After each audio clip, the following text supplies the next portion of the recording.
Diet के मामले में विमेन को, स्पेशली विमेन को, बिकॉज विमेन को ज़्यादा अपनी बॉडी पे काम करना पड़ता है। She goes for period, she goes for giving a birth to child. तो उनको क्या ज़्यादा ध्यान रखना चाहिए?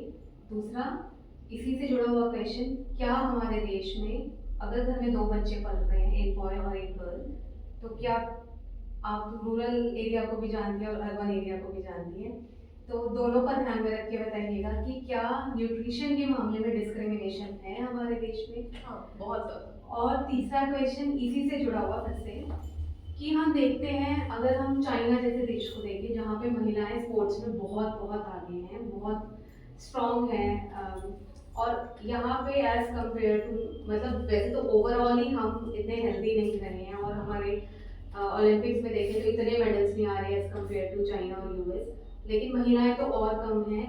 तो क्या ये जो सेकेंड और फर्स्ट क्वेश्चन था कि महिलाएं ध्यान नहीं रखती हैं अपना, या उनके साथ डिस्क्रिमिनेशन हो रहा है, अगर आप देखें तो डायबिटिक भी मैं देखती हूँ तो डायबिटिक पेशेंट ज़्यादातर महिलाएं हैं।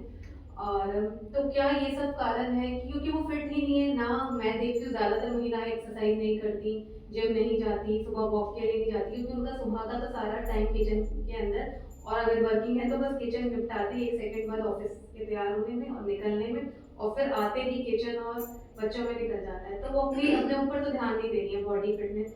तो क्या ये छोटे छोटे कारण बनते हैं कि हम वहां तक नहीं पहुंच पाते? ये छोटे-छोटे कारण हमारे बेस बनाते हैं। अभी जैसे आपने मेरे को बोला कि अगर हम बात करें अर्बन एरिया, नॉर्मल एरिया की, एक छोटे से एग्ज़ाम्पल बताती हूँ। हम जैसे हॉस्पिटल इंडस्ट्री में हैं, हमारे पास में एक फैमिली में 2 बच्चे हैं।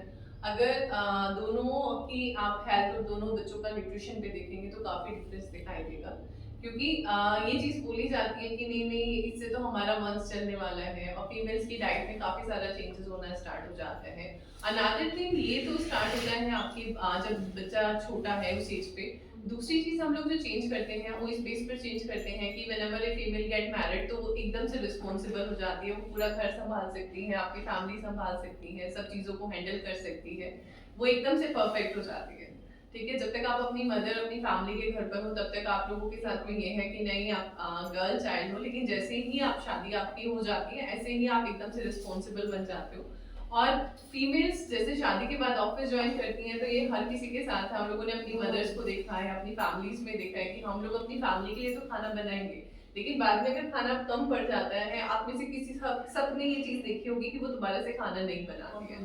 ठीक है, वो कॉम्प्रोमाइज करना स्टार्ट कर देती हैं in the form of like, चाहे वो न्यूट्रिशन के फेस पर है, कुछ भी अच्छा होगा, नहीं नहीं हस्बैंड आ रहे हैं ऑफिस से आ रहे हैं, अच्छा उनके लिए फ्रेश खाना बन रहा है, अच्छा हस्बैंड ऑफिस से आज हस्बैंड टूरिंग जॉब पर है, ठीक है कोई बात नहीं, हम लोग थोड़े में मैनेज कर लेंगे।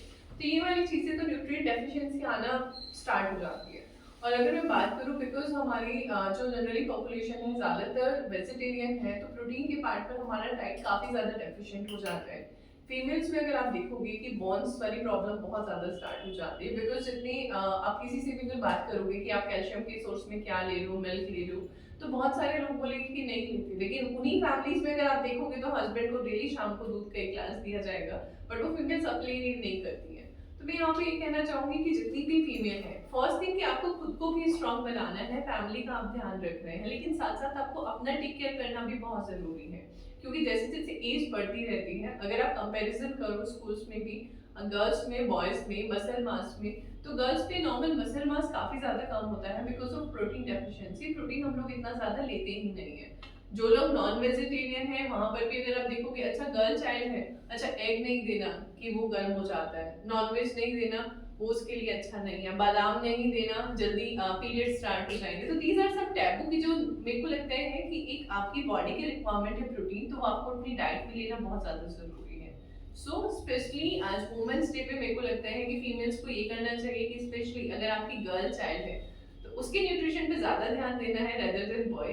क्योंकि बॉयज की जो बिल्डअप है वो तो ऑलरेडी वो उनकी मसल मास फीमेल से ज्यादा है, तो वो तो ऑलरेडी ग्रो कर लेंगे, लेकिन फीमेल्स को न्यूट्रिशन की ज्यादा जरूरत है।